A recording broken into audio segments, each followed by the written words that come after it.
પછી માં કે મારી મરજીના કોઈ તળનું ન તોડાય. જો તળનું ન તોડાય કેવી વાત કરી. તો હવે આ લોકોમાં કરતા તો બધા હોય છે. અત્યારે પ્રેસિડેન્ટ હોય આપણા ઇન્ડિયાના, પ્રાઇમ મિનિસ્ટર હોય, એની નીચે બધા કામ કરતા હોય, છતાં કરતા એને ગણાય. આજે આપણા હિન્દુસ્તાનના કરતા કોણ ગણાય? પ્રેસિડેન્ટ. અને તો એને એકલો ના કરી શકે, એને બધું આખી ટીમની જરૂર પડે. ખબર છે? આપણે પેલા દરેક સ્ટેટના આપણે મંત્રીઓ, મને શું કહે, મુખ્યમંત્રી. હા, દરેક સ્ટેટના મુખ્યમંત્રી, એટલે એક સ્ટેટ એક પેલા સંભાળે. એકલાને કરવું તો ના કરી શકે. જ્યારે આ ભગવાન સર્વ કરતા એટલે કોઈની જરૂર નહીં. મારે અક્ષરને પણ બાજુ મૂકીને કોઈ બ્રહ્માંડ ધારવા સમર્થ છે બધે. અને અણુનો એક દરેકમાં વ્યાપક છે. દરેકમાં એ પોતાની શક્તિ ખેંચી લે ને પતી ગયું. એવા ભગવાન, એવા સર્વ કરતા હતા, ઓર્ડિનરી કરતા હતા નહીં. આમ કોઈની જરૂર નથી. સરાટ કામ પોતે એકલા. એવા ભગવાનને રાજી કરવાની વાત છે. એટલે પ્રમુખ સમયમાં આવા ભગવાન અખંડ બિરાજમાન છે. તમે બિરાજે છે એટલે સ્વામીને રાજી કર્યા એટલે ભગવાન રાજી થયા. એટલે આપણે આવા ભગવાન રાજી કરવાની વાત છે. સ્વામી દ્વારા આવા ભગવાન રાજી કરવાની વાત છે. પછી એકવાર છે ને સ્વામી બાપા એક સંતને બોલાવતા, નામ ના આવડે. ધર્મચરણને કહે કે ઓલાને બોલાવ. ધર્મચરણ કે કયો ઓલ્યા કહો, નામ તો દો. ઓલ્યો કર. ધર્મચરણ નામ દીધા, 1 2 3 4 5મું નામ. હા, ભગવતચરણ બોલાવે. પછી બોલાય. પછી ધર્મચરણ સ્વામી વાત કરી ભગવતચરણને કે સ્વામી તારું નામ યાદ નહોતું આવતું. સ્વામી આગળ આવીને ભગવતચરણ કહે, સ્વામી મને મારું નામ યાદ હે તો મારું કલ્યાણ કઈ રીતે કરશો? સાહેબ કલ્યાણ ચપટીમાં કરશે. પછી એવા સંતને રાજી કરવાની વાત છે. આવા સંત જે ચપટીમાં કલ્યાણ કરી શકે, એમને રાજી કેવું કામ થઈ જાય. એટલે આ હવે લોકને જો આપણે શું કર્યું અત્યાર સુધી, તાન પણ કેવું છે લોકને રાજી કરવાનું, લોક રીઝવવા. હવે એમાં કાંઈ મળે નહીં. અનંત જન્મથી આપણે લોકોને રાજી કરતા છે. કોઈ બાકી નહીં હોય એટલા જન્મ લીધા છે આપણે. ઇન્ડિવિજ્યુઅલ એક વ્યક્તિને રાજી કર્યા છે એટલા જન્મ લીધા છે આપણે. રાજા મહારાજા બીજા ત્રીજા, પણ મીરા ઠેર પાવમાં જૂતી જ નથી. નવી ગિલ્લી નવો દાવ. દરેક જન્મમાં નવેસર બધું કરવું પડે. એટલે આ લોકને તમે રાજી કરો, રાજી થાય કે ના, કોઈ બહુ કાંઈ ફેર પડતો નથી. હા, ભગવાન રાજી થયા ના થાય એમાં બહુ ફેર પડી જાય. હા, બહુ ફેર પડી જાય. જો તમે આપણે અહીં લગ્ન પ્રસંગ પીરસવા જાઓ તમે, બરાબર, અને અહીંયા પીરસો, બે એક છે. જમીન વાસણ થાય. લગ્ન પ્રસંગ પીરસવા જાઓ બંધન થાય.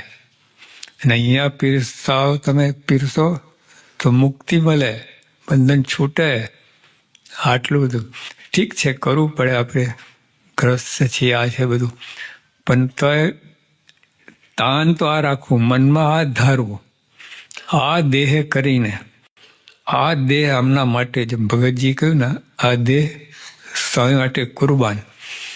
એટલે એ રીતે સમર્પિત થઈને, જો મહારાજ મને સાચા ભક્તની વાત કરી કે જે ખરેખરો ભક્તો હોય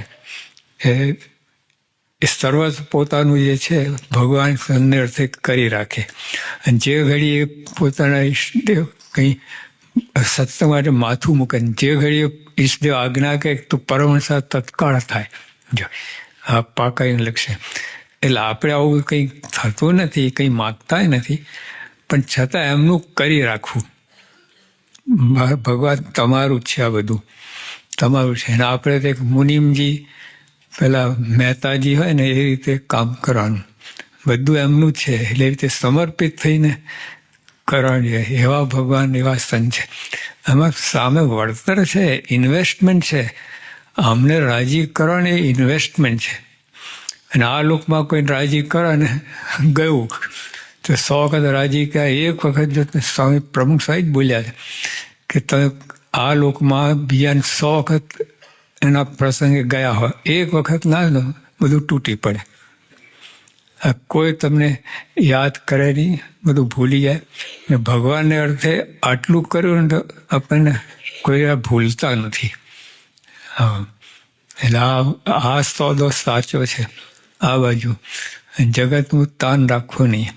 જેટલું કરવું ઘટે એટલું કરી લેવાનું. પણ પછી અને એ કરતા તાન તો રખાય. જે ત્યાં સ્કૂલમાં છે, કોલેજમાં છે, નોકરી, ધંધો, વેપાર, સગાવાલા બધા સંબંધ થાય તો એમને આ વાત કેમ ના કરાય? કેમ ના કરાય? જો એટલે સત્સંગ જ થઈ ગયો. એટલે આ સંસાર જે તમે કરો છો એમાં એવી રીતે સંસાર વ્યવહાર કરો કે રાજી થાય. સાધના થઈ જાય એટલે ઘસતા પણ સાધના બની જાય. એમને રાજી કરવા હવે એ તમે નિયમ ધર્મ જે રીતે રાજી થાય એ રીતે આપણે ઘરસાશમાં રહીએ, રાજી થઈ ગયા, સાધના થઈ ગઈ. એ થઈ શકે. ગુણાતન સ્વામી બોલ્યા તો સ્વામીએ કહ્યું કે શિવલાલ આ કોણ છે? કે સ્વામી ત્યાં નતા બધા પહેલા મારા ગુરુ છે કે. તો પંચાંગની આપતો હતો. એટલે એક તો રેતી ગરમ વૈશાખ મહિનાની, એમાં શીર્ષાસન અને ચારે બાજુ અગ્નિ, એટલે પંચાંગની, અને ઉપર સૂર્ય તપે. પણ તો સ્વામી કે ઢોલ વગાડો તો નરકમાં જશે. શિવલાલ તું, તારા બૈરા, છોકરા, નોકર, ચાકર, બળદ, હળ, લાકડું બધા સહિત અક્ષરધામમાં. અને હિંડોળા ખાટે હિંચકે, દૂધ સાથે ચોખા જમે, સેવાના કરનાર રડનારા બીજા હોય, પછી ભગવાન ધડ આશરો હોય તો અક્ષરધામ. અને ઓલા આટલું બધું કરે તો કાંઈ નહીં. તો પછી ઓર્ડની સેવાની તો ક્યાં છે? આવી આધ્યાત્મિક સાધના કરે તો કાંઈ વળે નહીં. પછી આ લોકોને રાજી કરે તો શું કરવાનું છે, શું મળવાનું છે? એટલે મનમાં સ્પષ્ટ થઈ જોઈએ આપણને કે આ લોકોનો કોઈ હા લાઈનમાં આવતું બરાબર કરો. હા, એમની લાઈનમાં સ્વામીને રાજી કરતા કરતા બીજો કોઈને રાજી કરવાનો આવે તો બરાબર છે. તો અલગ જુદા પડીને કોઈને રાજી કરવાની વાત નથી. એ ખોટનો ધંધો છે. ભેગે ભેગું આવતું હોય તો બરાબર છે. તો એક તો એવા એટલે આ લોકમાં આગળ તાન રાખવું નહીં. તો પછી હવે બીજી વાત છે કે આપણે ગ્રસ્ત છીએ, ત્યાં જવાબદારી છે, ત્યાં આ લોકનું કંઈક કરવું તો પડે ને. ગમેલું રાજી કર એ થોડું એવું માગવું પડે તમારે આ લોકનું ભગવાન પાસે. એમાં બીજે તો માગતા જ નહીં. માગવું હોય તો અહીંયા એટલે માગ્યા હોય ને તો આપવાના છે. કે તમે બાળક હોય, બરાબર, સૂઈ ગયો હોય તો એને જગાડીને ખવડાવો છો કે નહીં? એને બાળકને કહેવું પડે પપ્પા સાંજે ખાવા આપશો? કોઈ કહ્યું છે? તો આપે એમના બાળકને કહેવું જ ના પડે. જેટલું ઘટે આપવાના છે, માગવાની જરૂર જ નથી. એના આપણે પૃષ્ઠ કરવું પડે કરવાનું, માગવાની જેટલું જે રીતે બધું થાય કરવાના જ છે. શંકાની વાત છે.